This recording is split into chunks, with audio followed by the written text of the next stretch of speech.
hivi karibuni yamefanyika maboresho, ikiwa ni pamoja na kupata mkuu wa shule mpya ambaye ni Sister Damaris.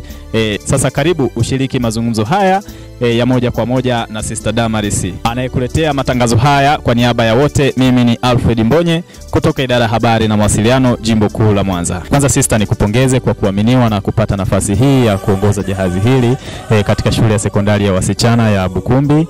Basi mimi kwa neema ya Mungu niko tayari kushirikiana na uongozi mkubwa wa shule ambao ni Jimbo. Ni mazungumzo maalum na Sister Damaris ambaye ni mkuu wa shule ya sekondari ya wasichana ya Bukumbi.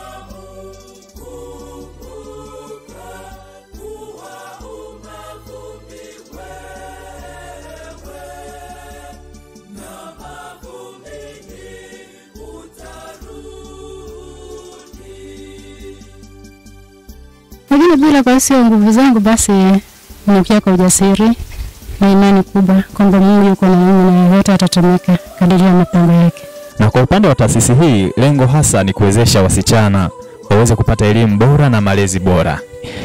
Pengine unaahidi nini baada ya kupata nafasi hii ya kuongoza jahazi hili la shule ya sekondari ya wasichana ya Bukumbi? Asante.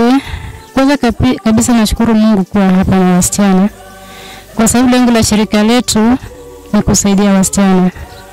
Msichana ambaye kesho anatakiwa awe mtu katika jamii, atambulike katika jamii, asaidie jamii.